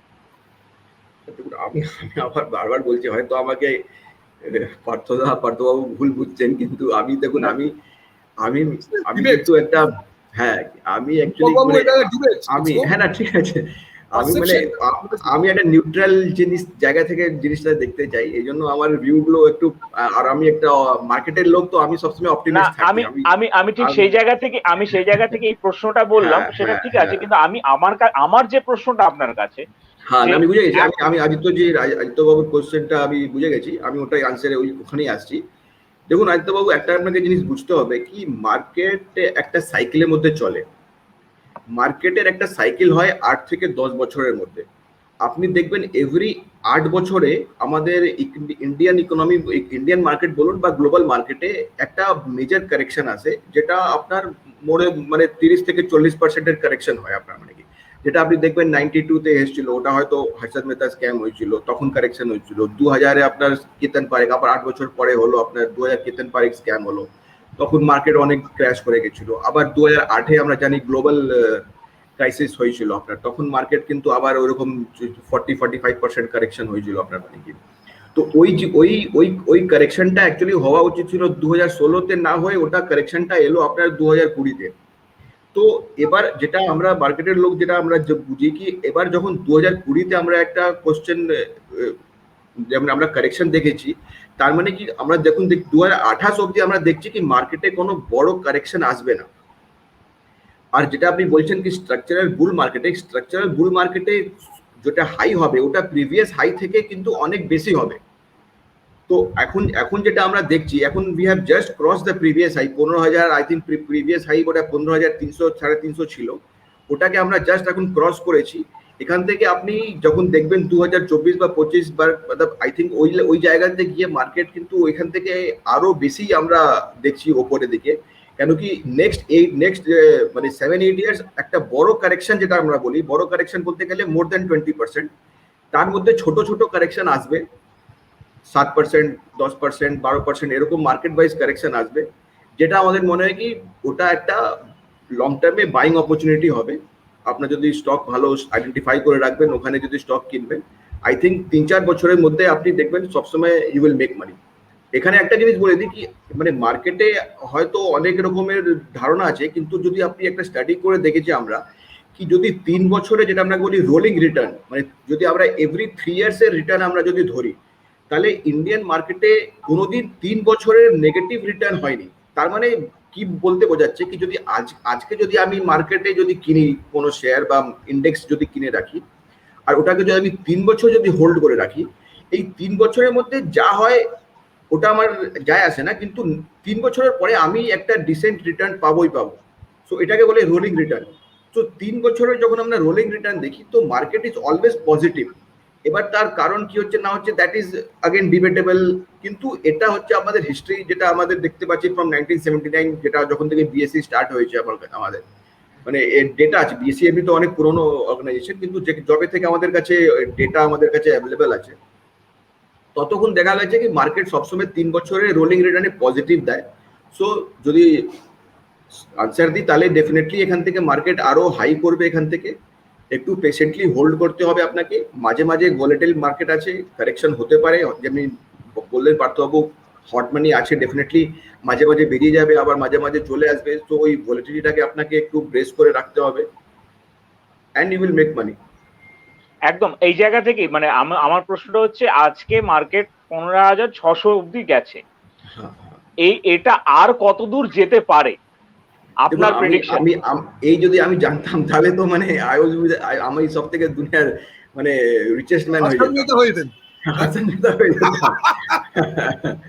ঠিক আছে, তো ওটা দেখুন, ওটা বলা মুশকিল। যেটা আমরা বলতে পারি, যেটা পাস্ট এক্সপিরিয়েন্স আছে আমাদের, বা আমাদের যে অভিজ্ঞতা আছে, কি লং টার্মে হোল্ড করলে যেটা আমরা বলি 10-12% রিটার্ন আমরা এক্সপেক্ট করতে পারি মার্কেট থেকে অন 3 ইয়ার অ্যান্ড 3 থেকে 5 বছরের মধ্যে যদি আমরা হোল্ড করি, তাহলে 10 থেকে 15%-এর মধ্যে আমরা রিটার্ন, অ্যানুয়ালাইজ রিটার্ন এক্সপেক্ট করতে পারি। ওর থেকে বেশি হয়ে গেলে আপনার মানে ওটা আপনার বোনাস হয়ে গেল। কিন্তু we should not expect higher returns on the market, because রিটার্নটাও আস্তে আস্তে কমে যাচ্ছে মার্কেট থেকে। তো আই থিঙ্ক 10 থেকে 12% রিটার্ন যদি আমরা এক্সপেক্ট করতে পারি মার্কেট থেকে, যদি আমরা 3 থেকে 5 বছর অবধি আমরা যদি ইনভেস্টেড থাকি। একদম।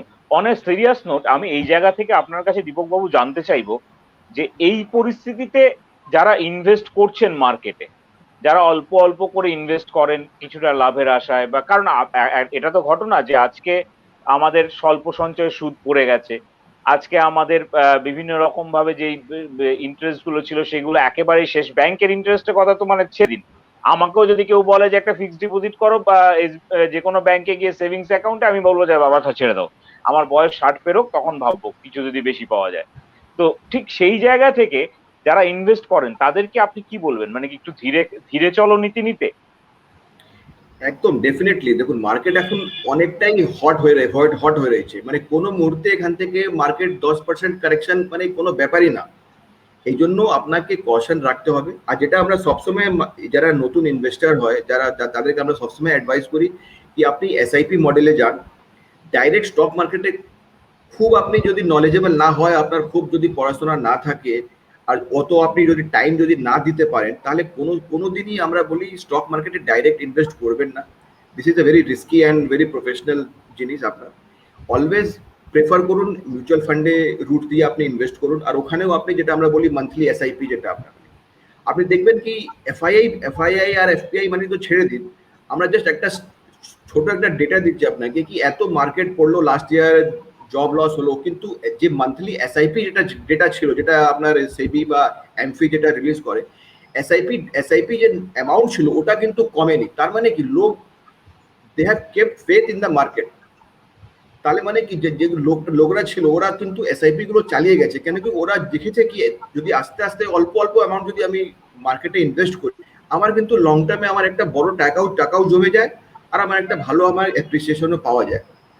আর যেটা আপনি একটা কথা বলেন কি তার একটা মেজর রিজন হচ্ছে ইন্টারেস্ট রেট কমে যাচ্ছে। বিকজ এখন সেভিংসে যা পাওয়া যাচ্ছে বা ইভেন এফডিতে যা পাওয়া যাচ্ছে, ওটাতে তো মানে ইনফ্লেশনও বিট আমরা করতে পারবো না ওটা। মানে তো ডেফিনেটলি ওটা একটা রিজন হচ্ছে কি অনেক টাকা আমাদের এসআইপি মাধ্যমে মার্কেটে চলে আসছে আপনার। একদম। আমি পার্থদার কাছে যাব। পার্থদা একটা প্রশ্ন আদিত্য রেখেছেন, যে পার্থবাবু বললেন যে আমরা ফরেন ইনভেস্টমেন্টের উপর নির্ভর করছি, কিন্তু যে কোনো কান্ট্রি ফরেক্স রিজার্ভ সেই কান্ট্রির স্তম্ভ। আজকের দিনে দাঁড়িয়ে ইন্ডিয়ার ফরেক্স রিজার্ভ $584 বিলিয়ন। সেটা কি ভালো দিক নয়?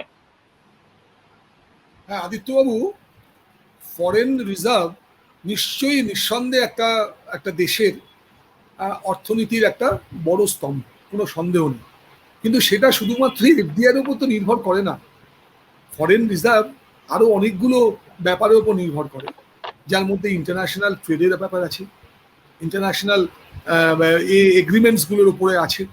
ফলে সেটা শুধুমাত্র এর ওপর চলে না, শুধু এফডিআই বা এফআইআর এর উপরও কিন্তু শুধু ফরেন ইনভেস্টমেন্টের ব্যাপারটা নেই। কারণ আপনি যখন দেখাচ্ছেন যে আমাদের ফরেন রিজার্ভ যখন বেড়েছে, সেটা শুধুমাত্র এফডিআই তো আসছে, কখনো চলে এফআইআই তো আসে, হট মানি চলে যায়, সেটা রিফ্লেক্টেড তেমন হয় না। আরো অন্যান্য অনেকগুলো ফ্যাক্টর আছে।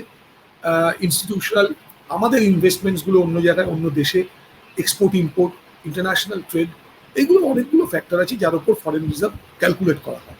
সেই জন্য এফডিআই এর উপর ডিপেন্ডেন্স ডাজন্ট মিন, ধরুন আমি একটা কথা বলি আপনার এক্সাম্পল, সময়ের পার্সপেক্টিভে বিচার করবো। ধরুন গ্লোবাল ইকোনমি বা গ্লোবালাইজেশন অফ ইকোনমি 91-92 থেকে 90-এর দশক থেকে শুরু হয়েছে, তাই তো? যবে থেকে পৃথিবীটা ইউনিপোলার ওয়ার্ল্ড হয়েছে, তার আগে তো ছিল না। আমাদের দেশেও একটা আমরা যাকে বলি মিক্সড ইকোনমি, সেই মিক্সড ইকোনমি, মিশ্র অর্থনীতির পথ আমাদের মতো দেশ এবং অনেকগুলো 109টা দেশ এই মিশ্র অর্থনীতি পার্সু করত। তো তখন কি আমাদের দেশে ফরেন এক্সচেঞ্জ রিজার্ভ স্ট্রং ছিল না? ছিল তো। বরঞ্চ 77 সালে আপনি জানেন কি জানি না, তখনকার যে জনতা দলের সরকার, তাদের ইকোনমি এতটাই, সেই সময় ইকোনমিক গ্রোথ এতটাই খারাপ হয়ে গেছিল যে ওই মোরারজি দেশাই এবং চরণ সিং এর সময় তাদের গোল্ড রিজার্ভ যেটা ছিল, সেই গোল্ড রিজার্ভ বিক্রি করতে হয়। এই যে এখন আমাদের যে ইকোনমিক কন্ট্রাকশন, যেটা -7.3% হয়েছে না এবার ফিনান্সিয়াল ইয়ার 2021-এ, এইটা 4 দশকে, লাস্ট 4 ডিকেডসে এটা রেকর্ড। এটা সেই 1979-80-তে ঠিক এইরকম ইয়ার ওয়াইজ কন্ট্রাকশন হয়েছিল। কখনো কোনো কোয়ার্টারে কন্ট্রাকশন হয়, আলটিমেটলি বাড়ে। ইয়ার ওয়াইজ কন্ট্রাকশন -7.3 যেটা 2021 সালে হলো, it has a record 4 ডিকেডস back in 1979-80, যখন চরণ সিং যখন ছিলেন প্রধানমন্ত্রী। তো ফরেন রিজার্ভটার উপর ডিপেন্ড করে না, কিন্তু বাট ডেফিনেটলি আপনার এটা তো অর্থনীতির খুব ফান্ডামেন্টাল কথা যে ফরেন রিজার্ভ একটা দেশের একটা পিলার, এবং দেশের ইকোনমিক স্ট্রেংথটা তার উপরে অনেকটা নির্ভর করে। This is as a yardstick to be determined. Deepak babu, আমি মানে আমরা আমাদের সময় প্রায় ফুরিয়ে আসছে, আমি জাস্ট আপনার কাছে খুব কুইক নোটে যেটা জানতে চাইবো সেটা হচ্ছে যে এই পরিস্থিতিতে কোন সেক্টরগুলো এখনো কিছুটা বিশ্বস্ত যাতে ইনভেস্ট করলে রিটার্ন পাওয়া যেতে পারে? আপনি ভালো জিনিস জিজ্ঞেস করেছেন কি এখান থেকে কি কি সেক্টর একটু পারফর্ম করতে পারে। দেখুন এবার দেখুন যেটা যেটা হয়ে গেছে সেটা আমরা কথা বলছি না, মার্কেট সবসময় এগিয়ে দেখে মার্কেট মুভমেন্ট হয়। তাহলে নেক্সট ইয়ার আমরা দেখছি কি ভাই মার্কেট মধ্যে রিকভারি হবে, তাহলে যখন রিকভারি হবে তাহলে যেই সেক্টরগুলো সব থেকে বিটেন ডাউন আছে ওইগুলো সেক্টরগুলোই আপনার কিন্তু আস্তে আস্তে এগুলো রিকভারিতে আসবে আপনার। তো ওখানে যেটা আমরা দেখছি কি যেটা সব থেকে আগে যেটা রিকভারি হবে ওটা হচ্ছে আপনার ইনফ্রাস্ট্রাকচার সেক্টর, বিকজ গভর্নমেন্টের ফোকাসও ওখানে অনেক বেশি আছে। তাহলে ইনফ্রাস্ট্রাকচার স্টকসগুলো আপনি একটু দেখবেন ওখানে একটু ভালো এই থাকবে, আইদার ডাইরেক্ট ইনফ্রাস্ট্রাকচার কোম্পানিজ বলুন বা যেটা অ্যান্সিলারি ইউনিটস হয়, আপনি স্টিল বলুন, সিমেন্ট বলুন, বা ইভেন হোম প্রোডাক্টস যেটা হয় যেগুলো যারা প্লাইউড কোম্পানিজ হলো বা যারা হোম মানে স্যানিটারি ওয়্যার কোম্পানি যারা আছে, বিকজ একটা আমরা দেখছি কি because of the lower interest rate home লোনের জন্য হোম লোনের ডিমান্ড কিন্তু অনেক বেশি আছে আপনার মানে কি, তাহলে ওই সেক্টরগুলো আপনার বেনিফিটেড হবে। তারপরে আপনি শুরুতেই অটো যেটা কথা বললেন আপনার মানে কি, তো আই থিঙ্ক অটো সেক্টর যে মে মাসের অ্যাকচুয়ালি সেদিন মার্কেট পড়েছিল অনেকটাই অটো সেক্টর, কেন কি মানে মে মাসে যখন সেলস মান্থলি যখন ডেটা আসে তখন অনেকটাই ডাউন দেখিয়েছিল সব মে মাসের সেলস ডেটা আপনার মানে কি, ওখান থেকে রিকভারি আসবে। তাহলে আমি বলছি অটো সেক্টর যেটা আছে that will also perform well. আর কিছু কিছু আমি যেটা পার্থবাবুর সঙ্গে যেটা আমি মানে একটু আমি ভিন্ন মত আছি কি আই থিঙ্ক পিএসইউ ব্যাংকিং সেক্টরও খুব ভালো হবে। তার একটাই কারণ হচ্ছে কি দেখুন আজকে আপনি হয়তো পেপারে দেখেছেন, টাইমস অফ ইন্ডিয়াতে ছিল, যেটা আগেও ফাইন্যান্স মিনিস্ট্রি বাজেটে অ্যানাউন্স করেছিলেন কি আমরা একটা ব্যাড ব্যাংক একটা করতে চাইছি, যেটা কি সব এনপিএ ব্যাংক থেকে ওরা সরিয়ে ওই ব্যাড ব্যাংকে ওরা শিফট করে দেবে। তো আই থিঙ্ক কি এটা একটা বড় লোড যেটা আছে পিএসইউ ব্যাংকের মধ্যে ব্যালেন্স শিটে, ওটা কিন্তু ওদের ব্যালেন্স শিট থেকে সরে যাবে। তো ওদের প্রভিশনিং অনেক কমে যাবে, ওদের ক্যাপিটাল অ্যাডিকুয়েসি রেশিও অনেকটাই বেড়ে যাবে, আর তখন যখন লোন ডিমান্ড আসবে তখন ওরা লোন আবার দিতে পারবে। তো আই থিঙ্ক পিএসইউ ব্যাংকস গুলো আপনি দেখতে পারেন।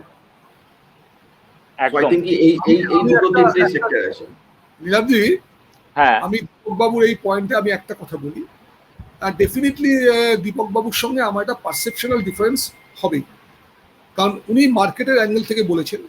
এই যে ধরুন ব্যাড ব্যাংকের কথাটা বললেন, এটা গত 2019 সাল থেকেই গভর্নমেন্ট অফ ইন্ডিয়া তারা পার্লামেন্টে এই পয়েন্টটা তুলেছিল, যদিও কোনো বিল ফিল কিছু আসেনি, বাট ম্যাটার ওয়াজ ডিসকাসড দুটো হাউসে। এখন ধরুন ব্যাড ব্যাংকই যে করলেন, আমি বলছিলাম যেটা যে ব্যালেন্স শিটের হুডউইঙ্কিং কেমন হয়, কেমনভাবে চোখ ঘোরানো হয়, আসল কিন্তু আপনার এনপিএটা রিকভারি হলো না, সেটা কিন্তু হচ্ছে না। আপনার ব্যালেন্স শিটকে ক্লিন করবার জন্য ওই ব্যাড অ্যাডভান্স গুলো মানে এনপিএ গুলোকে সরিয়ে নিয়ে একটা ব্যাড ব্যাংক তৈরি করা হলো, সেখানে ডাম্প করা হলো, কিন্তু রিকভারি কিছু হচ্ছে না। যদি রিকভারি হতো, ধরুন আজকের এই যে ব্যাংকগুলো যে লসে রান করেছে বা করছে, অনেক ব্যাংক করছে, ম্যাক্সিমাম ব্যাংকই করছে, যদি এনপিএ গুলো যদি গভর্নমেন্ট স্টেপ নিত, আপনি জানেন কি অবাক হয়ে যাবেন যে এনপিএ ডিফল্টারদের ঋণ খেলাপিদের বিরুদ্ধে বাংলাদেশে কি স্ট্যান্ড আছে, পাকিস্তানে কি স্ট্যান্ড আছে, শ্রীলঙ্কায় কি স্ট্যান্ড আছে, আমি অন্য ইউরোপ আমেরিকা বললামই না। সেখানে তাদের যে প্রপার্টি অ্যাটাচ করা হয়, তাদের কোনো ইলেকশনে দাঁড়াতে দেওয়া হয় না যদি এমন কোনো লোক যারা ঋণ খেলাপি, এইরকম তাদের একদম স্ট্রেটআওয়ে প্রপার্টি এনক্রোচমেন্ট করা হয়। তো এগুলো হয় না, না হওয়ার ফলে কি হচ্ছে, সেই ব্যাড লোনটা ব্যাড লোনই থাকছে, you are only cleaning the balance sheet, এবং সেটা এক জায়গায় ডাম্প করছে, তাতে ব্যাংকের কিন্তু লাভ কিছু হলো না। সেখানে মার্কেট স্ট্রেনদেন হলো, মার্কেটে কি হলো, ব্যাংকের বায়ার বেশি পাওয়া গেল, সেই কর্পোরেট সেক্টর সেই আর্টিফিশিয়াল মার্কেটটা বড় হলো। যে সুপারফিশিয়াল মার্কেট যেটা, সেই সুপারফিশিয়াল ইকোনমিক মার্কেটটা স্ট্রং হলো, ফান্ডামেন্টাল যে ইকোনমি সেটা কিন্তু স্ট্রেনদেন হলো না, because recovery is not happening, সেটা হচ্ছে না, একেবারে লোনটা তো কমছে, লোনটা শোধ হচ্ছে না, আপনার ক্যাপিটাল তো ঢুকছে না। না না, একদম আপনি যেটা বলছেন সেটা একদম ঠিকই বলেছেন। মানে এই জায়গা থেকে যেটা হচ্ছে যে আমরা কি হতে পারে বা কি হচ্ছে সেটা ঠিক, কিন্তু মানে যা ঘটে গেছে বা যেগুলো তার থেকে একটা পজিটিভিটির দিক খুঁজতে চাইছেন আমাদের এক দর্শক শুক্লা ভট্টাচার্য লিখেছেন। শুক্লা ভট্টাচার্য লিখেছেন যে বর্তমান পরিস্থিতিতে সবচেয়ে খারাপ অবস্থার শিকার হচ্ছে সাধারণ মানুষ। এই পরিস্থিতি থেকে বেরোনোর সম্ভাবনা কতটা, কবে আবার ঘুরে দাঁড়াতে পারে দেশের অর্থনীতি? আপনার মতামত কি পার্থদা?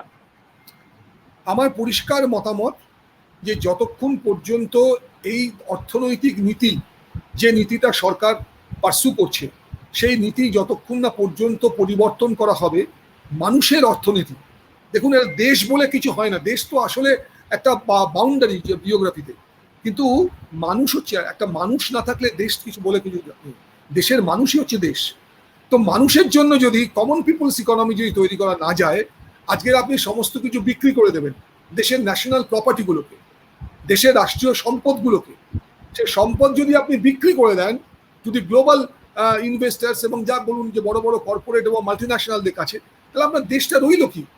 আপনি একটা স্যাটেলাইট ইকোনমি হয়ে গেলেন। ফলে এই দেশের অর্থনৈতিক নীতি যদি বদলানো না যায় এবং pro people, pro common people, যাতে দেশের মানুষের উন্নতি যদি না হয়, এই যে মার্কেট ইকোনমিতে মার্কেট কতটা চাইলো কতটা চাইলো না, দ্যাট ইজ লিমিটেড। আচ্ছা বলুন তো, আপনার দেশের 135 কোটি মানুষের মধ্যে 70% মানুষ গ্রামে বাস করে, তার মধ্যে 40% গ্রামে এখনো পর্যন্ত বা পানীয় জল বা রাস্তা এখনো পর্যন্ত ঠিকঠাক নেই। তো সেই দেশে আপনি এই যে এনএসি বিএসসি বা এই কতটুকু তা আছে? মানুষের উন্নয়ন করতে হবে, মানুষের হাতে টাকা দিতে হবে, কর্মসংস্থান দিতে হবে, জব তৈরি করতে হবে।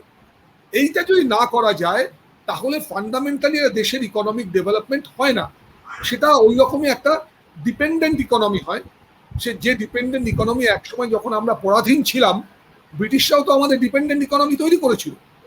কেন ম্যানচেস্টারে কাপড় আমরা পরবো না, কেন খাদি পরবো? এই যে গান্ধীজির লড়াইটা ছিল চরকা কাটা, তার কারণটা তো এইটাই, এটাই তো কারণ ছিল যে আমার দেশের ইকোনমি, আমার দেশের ইন্ডাস্ট্রিকে আমি গ্রোথ করব।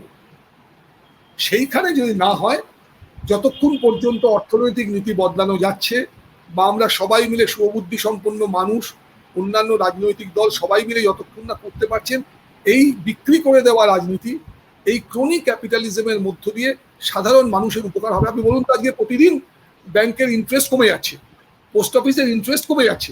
নাও ইউ টেল মি, আপনার দেশে এখনো পর্যন্ত যে 20 কোটিরও বা 25 কোটি 20 কোটির কাছাকাছি যে সিনিয়র সিটিজেন আছে, মানে 60 বছরের পরে, আপনার গড় আয়ু দেশের বেড়েছে, এখন 80-85 মতো গড় আয়ু, মানুষের অ্যাভারেজ লাইফ এক্সপেক্টেন্সি বাড়ছে, তাই তো? তাহলে এই যে মানুষগুলো যারা ব্যাংকের টাকা, মানে তার সারা জীবনের যে চাকরি বাকরি করে যা টাকা, সে বা ব্যবসা করে যে টাকা রাখলো, সেই সুদ যদি কমে যায়, তাহলে আপনার এই যে right to live which is guaranteed in the constitution, সেই মানুষগুলো বেঁচে থাকার অধিকার রাখতে হবে তো। সে মানুষগুলো বাঁচবে না, তাহলে কি মার্কেটের উপর দাঁড়িয়ে দেখবে এফআইআই আসবে, এফআইআই দিয়ে যাবে, টাকা এলো কি এলো না, what does it matter? GDP 9% হলো না 10% হলো, কি এলো গেল সেই মানুষগুলোর কাছে? সেই মানুষগুলোকে বাঁচতে দিতে হবে, because you have the right to live in the constitution, আপনার দেশে। তো এই যে ডেভেলপমেন্টাল ইকোনমির যে কনসেপ্টটা, প্রো পিপল ইকোনমি, মানুষ ছাড়া দেশের কোনো মানে হয় না। Only man makes the country, নয়তো it's a geographic boundary only, কতগুলো দাগ, সেই দাগ দিয়ে তো আর দেশ হয় না। তো সেই জন্য মানুষের যদি ডেভেলপমেন্ট করা না যায়, তার জন্য এই অর্থনৈতিক নীতি তাকে পরিবর্তন করতে হবে, তাকে বদলাতে হবে। এই অভিমুখ যদি বদলানো না যায়, তাহলে দেশের সাধারণ মানুষের এই অর্থনীতিতে কখনো উন্নয়ন হতে পারে না। একদম। আমি একবার দ্রুত দীপক বাবুর কাছ থেকে আসার কথা শুনতে চাইবো। না, আমি শুধু একটাই জিনিস বলতে চাইবো, যেটা পার্থ বলছেন একদমই ঠিকই। আমি ওনারই একটা নিচ্ছি কি, উনি বলছেন কর্মসংস্থান তৈরি করতে হবে, লোকের পারচেজিং পাওয়ারটা বাড়াতে হবে। এবার যদি কর্মসংস্থান যদি বাড়াতে হয়, তাহলে কি করতে হবে? তাহলে আপনাকে ইন্ডাস্ট্রি আনতে হবে। একদম। আপনাকে যদি ইন্ডাস্ট্রি আনতে হবে, তাহলে আপনাকে ইন্ডাস্ট্রিকে কিছু একটা সুবিধা দিতে হবে, ইনফ্রাস্ট্রাকচার লাগবে। না, ইনফ্রাস্ট্রাকচার তো ঠিক আছে, আপনি একটা বলুন না, আপনি একটা কথা বলুন কি, কেন কোনো লোক বেঙ্গলে এসে ইন্ডাস্ট্রি লাগাবে? ওরা কেন গুজরাটে লাগাবে না বলুন? যতক্ষণ আপনি একটু কিছু ইনসেন্টিভ বা কোনো ইনসেন্টিভাইজ না করুন, তাহলে কোনো ইন্ডাস্ট্রি কেন আসবে আপনার এখানে? ইনফ্রাস্ট্রাকচার তো ঠিক আছে, আপনি ডেভেলপ করে দিলেন, আপনি রোড করে দিলেন, আপনি ভালো ইলেকট্রিসিটি করে দিলেন, তাহলে কি লোক চলে আসবে এখানে? সবাই দেখুন ব্যবসা যখন করে, আপনাকে বুঝতে হবে যখন ব্যবসা করে তখন ওরা প্রফিট দেখবেই দেখবে। আমরা কি হয়েছে, আমরা আমরা মানে হয়তো আমি একটু মানে আনপলিটিক্যালি কারেক্ট কথা বলে ফেলছি, কিন্তু এই 70 বছরে কি হয়েছে না, আমরা এই প্রফিট ওয়ার্ডটাকে না খুব ভুল ভেবে নিয়েছি। প্রফিট করা কোনো মানে পাপ নয়। আপনিও প্রফিট করতে চান, আমিও প্রফিট করতে চাই, সবাই প্রফিট করতে চায়। তাহলে যখন ইন্ডাস্ট্রিয়াল যদি কোনো, ওটাকে আমরা এখন একটা নাম দিয়ে দিয়েছি আদানি আম্বানি, যাই হোক, ওরা ওই কন্ট্রোভার্সিতে যেতে যাচ্ছি না, কিন্তু ওরাও যদি প্রফিট করতে চাইছে তাহলে ওরা কোনো, they are not doing anything রং।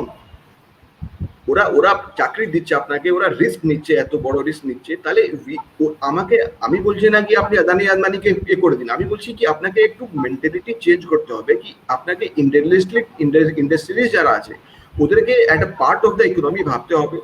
ওদের ছাড়া কিন্তু আমাদের ইকোনমি চলবে না, বিকজ ক্যাপিটাল ওরাই নিয়ে আসছে।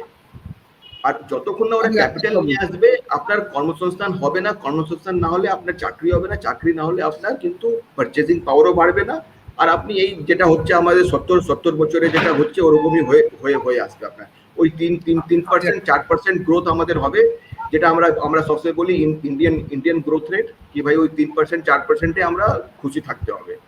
মানে 1980-তে চাইনা আর আমাদের ইন্ডিয়ান জিডিপি একদম সেম ছিল, আর আজকে চাইনা জিডিপি আমাদের থেকে 5 টাইমস বড়, আর ওখানে নাকি কমিউনিস্ট গভর্নমেন্ট, আর আমাদের এখানে ডেমোক্রেটিক গভর্নমেন্ট। কিন্তু ওরা কত মানে এ করে গেছে, আমরা কি করেছি, এটা হয়তো একটা আলাদা মানে ডিসকাশন করা যেতে পারে।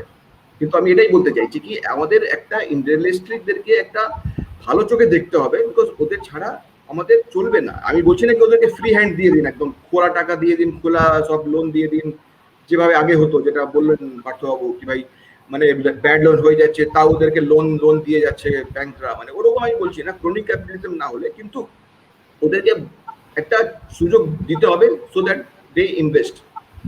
একেবারে ঠিক, আপনি এই জায়গা থেকে আমরা ঠিক এই আশার জায়গাটা থেকে এখানে শেষ করতে চাইবো। পার্থদা আমরা আমি দীপক বাবু খুব সংক্ষেপে, কারণ আমরা আমার একটা কথা বলছি, দীপক বাবু প্রফিট নিয়ে আমার কোনো বক্তব্য নেই, প্রফিট তো করতেই হবে, সে গভর্নমেন্ট সেক্টরে তো প্রফিট করতে হবে, নাহলে সম্পদটা বাড়বে কোত্থেকে, করবে গভর্নমেন্ট করে, I don't have any problem.